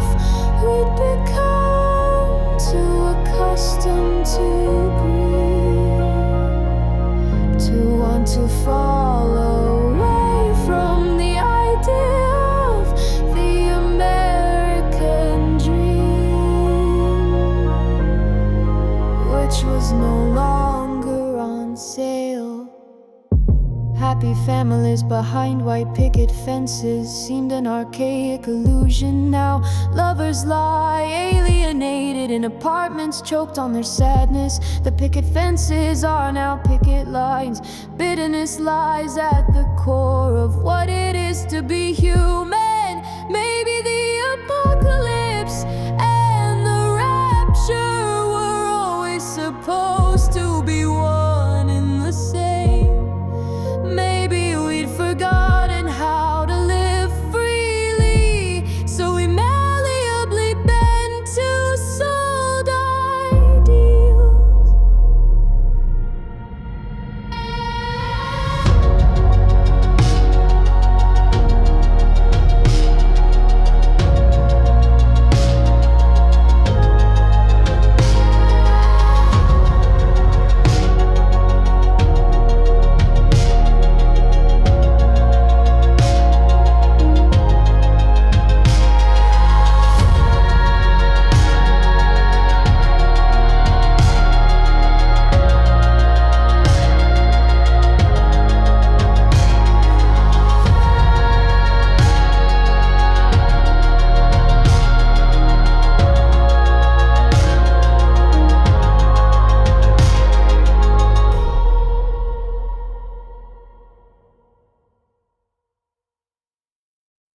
A nihilist dream, as anyone in history lived, and not asked what happens in death. Has anyone in history lived and got to the finish line without regret? Are we any different from wounded animals trapped in the headlights of mortality, frozen in fear, awaiting what we've longed to understand?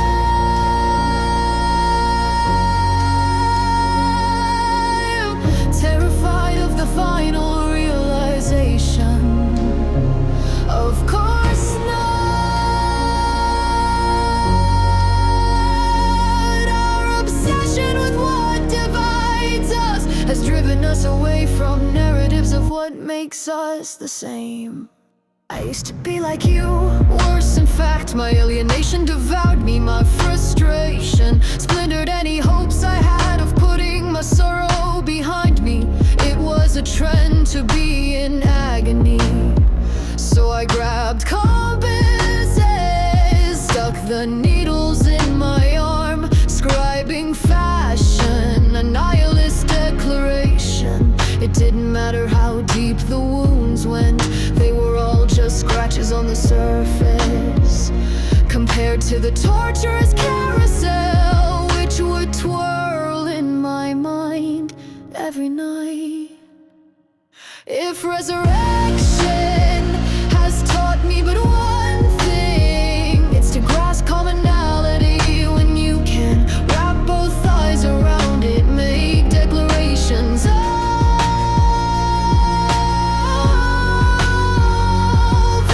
infatuation and never let go.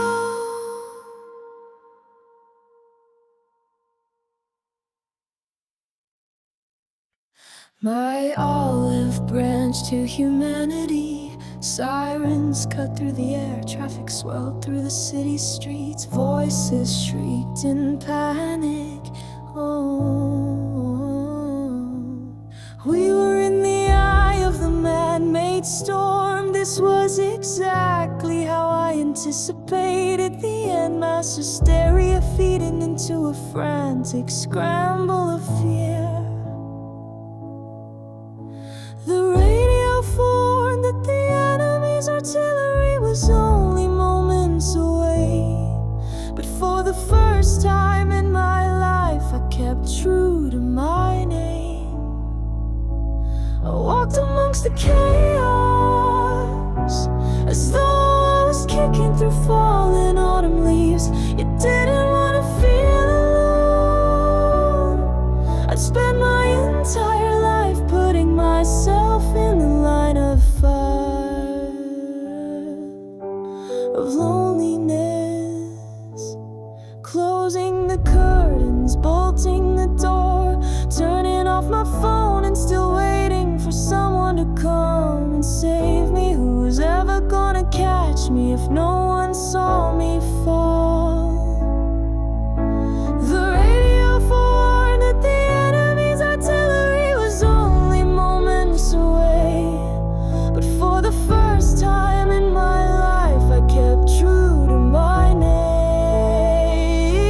I walked amongst the chaos, as though I was kicking through fallen autumn leaves. You didn't want to feel alone. I'd spend my entire life putting myself in the line of fire, of loneliness.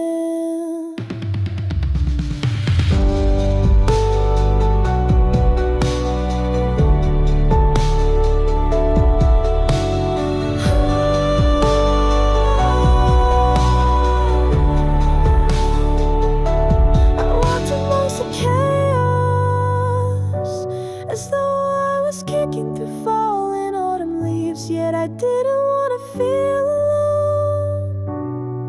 I'd spend my entire life putting myself in the line of fire.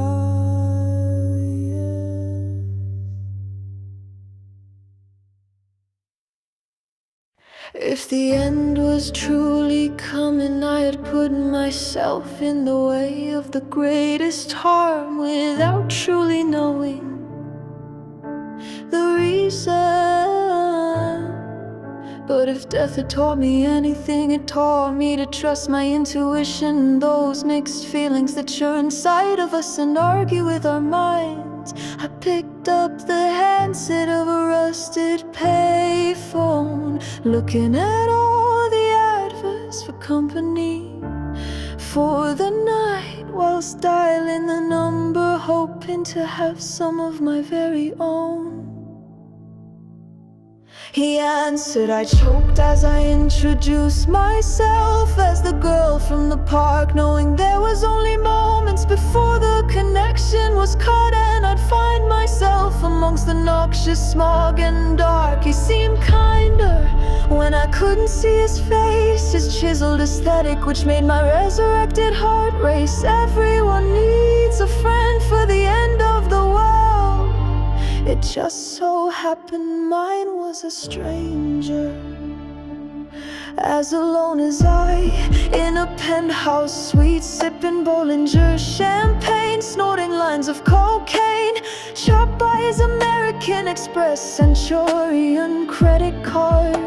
You look like you could teach me a thing or two, he drawled through wired lips. What would you like to know? I held comfort in knowing in what may be his final moments he had a guide.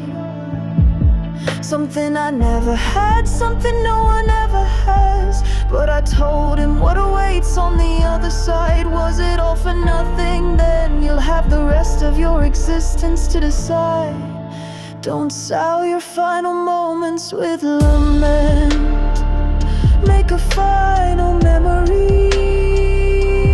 Don't numb yourself to reality. I placed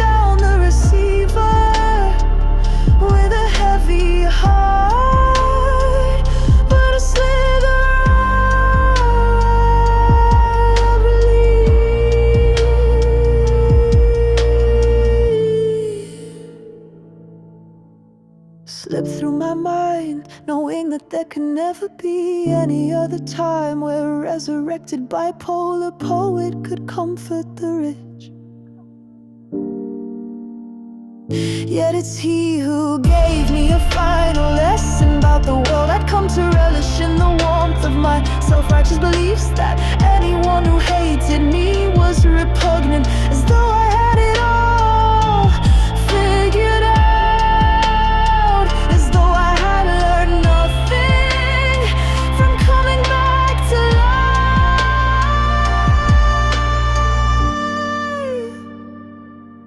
That even the worst of us crave life, even a life filled with disasters and torture.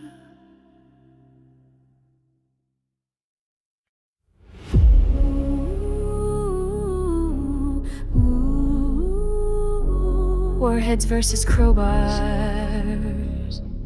If the figures were to be believed, 6,000 nuclear warheads shared the ground I walked on. Most have been having nightmares about a nuclear bomb since the Cold War. Was this day always destined to come? Were the lives of citizens always gonna be ripped apart this way? No more trips to the grocery store, no more Netflix binges eating ice cream out the tub, no more birthdays celebrated, no more moments of elation and fear as you tell someone that you love someone for the first time.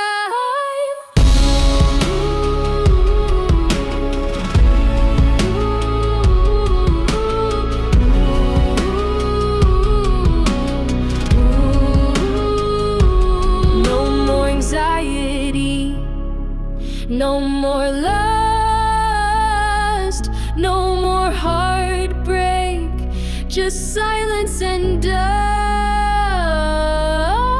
All due to a pissing contest between two leaders who never knew the meaning of leadership. If only crowbars had been placed in their hands instead. But there's no honor in fighting to the death anymore, if thousands of lives aren't the price paid for victory.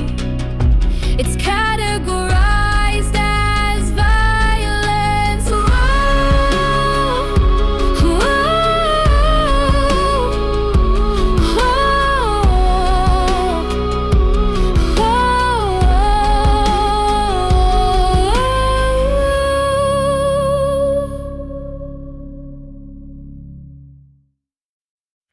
Sound of drums.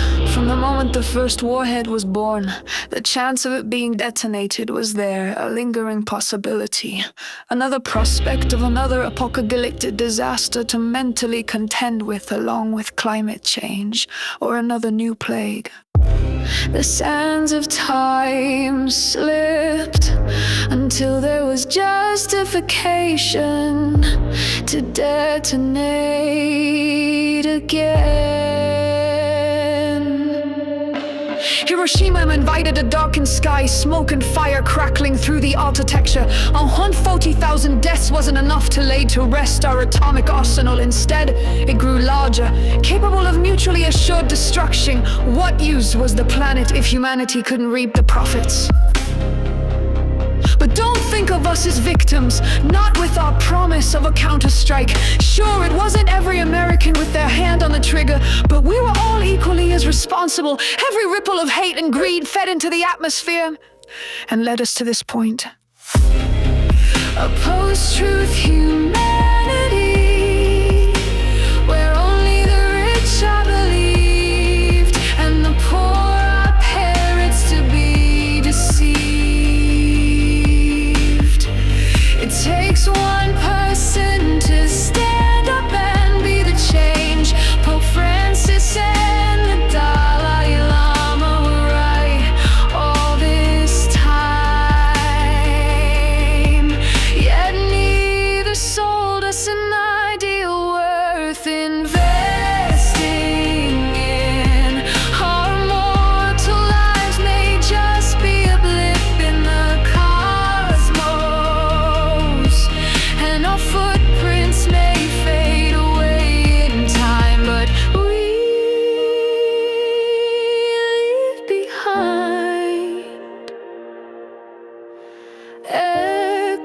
because of our intent.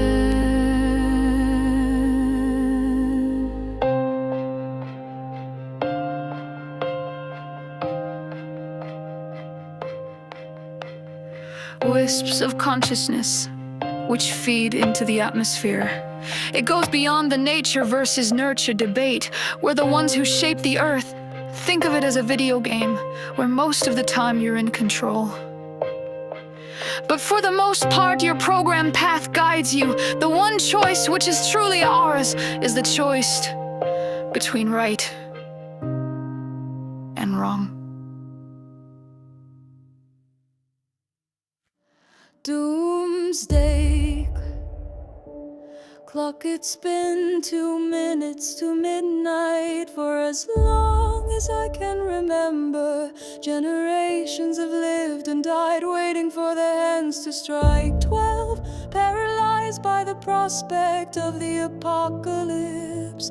Has it always been just a matter of time, or has our ego tricked us into believing that we'll be the ones to see the end? Life on Earth has breathed for 3.5 billion years, but how many anxious breaths have been drawn in, awaiting the inevitable end? I never did like the prospect of dying alone. I thought of it as leaving a party early and leaving behind joy, sex, narcotics, music, and euphoria. But now I can see that me and the world are intrinsically combined. We exist in each other, whether I'm dead or alive. With fear evading me, I could see clearly it was just another false alarm. I turned to smile as I recounted T.S. Eliot's infamous words: this is the way the world ends, not with a bang but a whimper. It's the end of the world as we know it, and I feel fine. Crowds outside of Washington gathered as the sky turned to a muddy black radio wave. Silent TV studios abandoned, social media blocked. Some held signs, some held candles, some held the ones they loved in their arms. I held the knowledge that this was just another lesson in fear. The ice caps are melting, terrorists are hoarding bombs, the planet is getting warmer, forest fires blaze, but no one is masochistic enough to invite a counter strike. I left them amongst the comfort of their catastrophe, wading into the widespread panic, reminded of wild animals snared in the teeth of a predator above them in the food chain. Death is no picnic, but neither is living. If I was going to fall for the fear, they would have had to confront me with true horror. The people in charge always have an air around them which tells you that they know more, but they're just afraid as us in their fives, under suits, driving their Tesla cars and checking their Rolexes. If you're looking for authority, look to nature.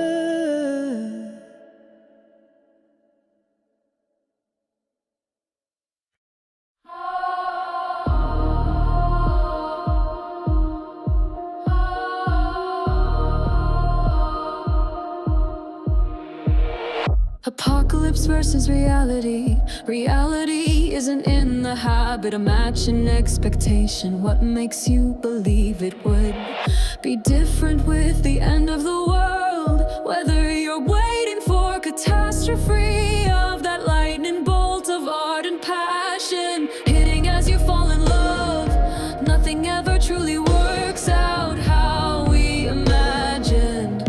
We should have taken this as a sign that there are greater forces at work than our own minds. But we're too stubborn for that, too blind in the belief that just because we can see the forest and the trees,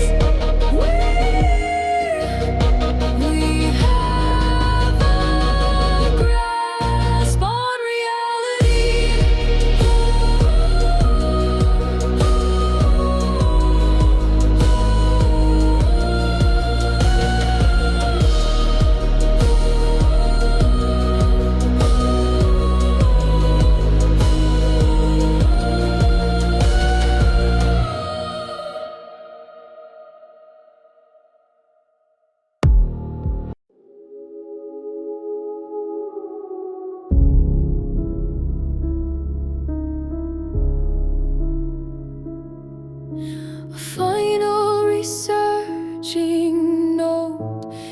I came back for anything. I came to tell you to wake up while you're still alive. Love remains when all else has faded to dust. Let your faith evolve and forget the notion of the cozy catastrophe where you're swept away from responsibility and expectations. Don't go in search of the Kool-Aid to drink. Life is just a ride with no safety guarantee. Our mortality is a gift, which we shouldn't be so keen to return to the sender. We've allowed 1984 to become a self-fulfilling prophecy. A welcome dystopia which celebrated our fears. Let the post-apocalyptic fiction gather dust and look to the poets for inspiration. Through their misery and adversity, their passion never faded. They found the